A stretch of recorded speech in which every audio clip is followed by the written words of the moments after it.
All right, what up, MC2? DDR here. We're going to give you guys a quick rundown on how to beat these Traya teams, specifically with Nest. So I'm going to do an arena battle versus Prana. He's got probably the most OP mods in MC, so should be a good fight. So the teams we're going to use, still Thrawn Magma, but we're going to switch it up a little bit and do Veers, Stark, and DT as the other three to give it a little extra oomph. So first up, Thrawn, I've got his leadership Zeta, don't have ebb and flow Zeta, do have all G12 gear on him, ready to go. For mods, for speed, he's only 267, so it's nothing too blistering. I actually have my better mods on other people because I'm not using him for arena. So that should be good for him. Next up, I'm going to go over Veers. So I actually have him kind of modded as an offensive set. His leadership Zeta, do have that. That's kind of a must. All the other Omegas as well. He's only G11 though, but I do recommend that speedball if you can spare it. And for his speed, he's clocking in at 229, so nothing too crazy there. And I, again, go with the offensive set here, so he does have an offensive arrow and a crit damage, or sorry, cross and a crit damage triangle.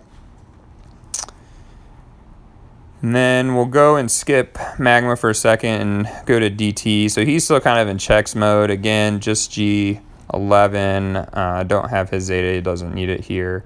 So he has a crit chance, crit damage set, and his speed's 213.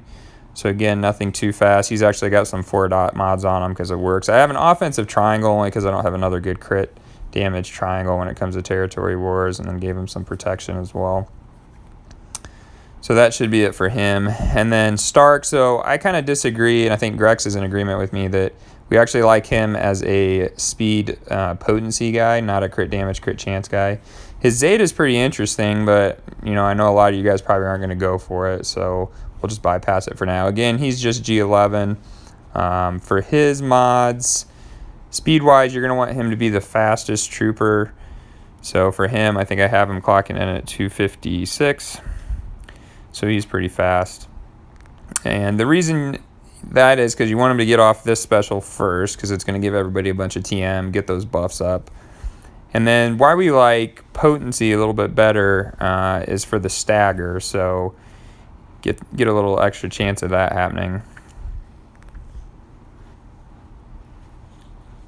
And then for his set, I kind of went offensive based as well. So he's got a crit damage triangle and an offensive cross.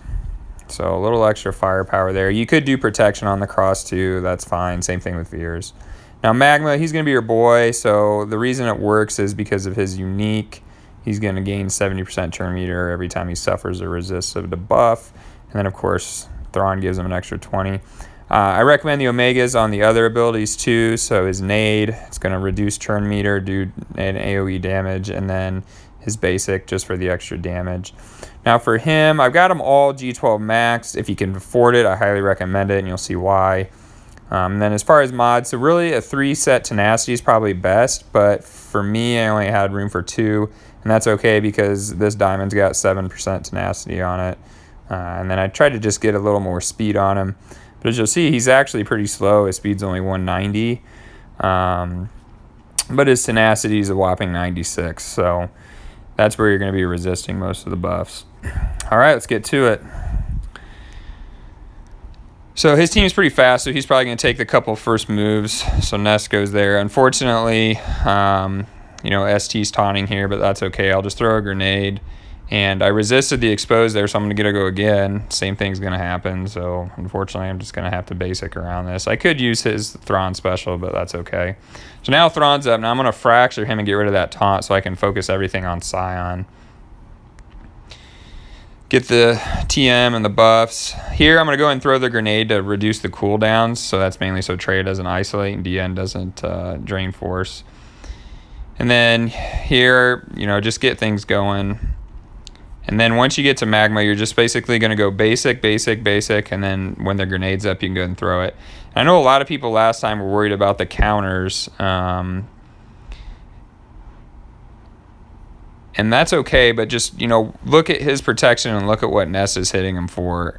You know, it's not really doing that much. And I think the Thrawn leadership Zeta helps out a lot too, and having him at G12 with the extra stuff helps as well.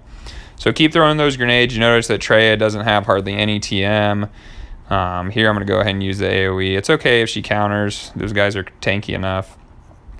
And I'm actually going to get to the point here where I'm probably going to kill Scion before he even gets a turn and gets Hatred off, which is okay with this squad because it's going to have a little extra firepower.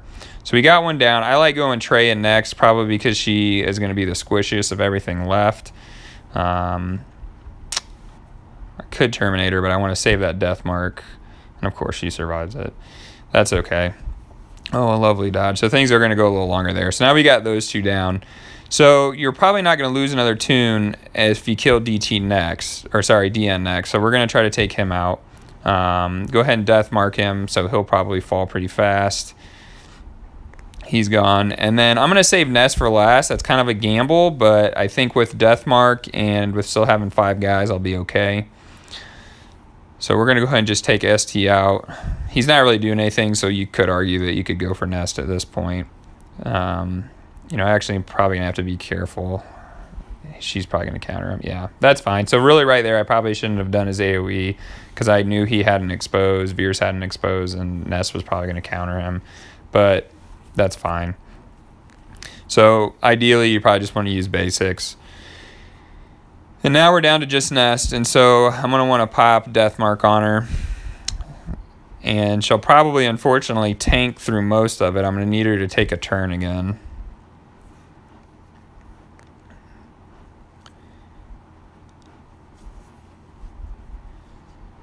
We'll just keep trying, and hopefully I'll get her down. Good news is she's dazed. She's not going anywhere. She'll probably survive this next hit. And, of course, she gains full health. Should be it here.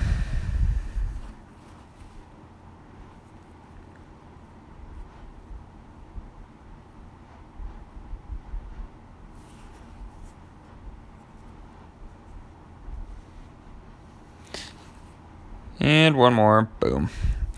Yeah, so you can see leaving Nest for last is kind of a gamble. You know, I probably could have taken her out a little sooner, but that's it. So next we'll go over the EP squad just in case we do face them again.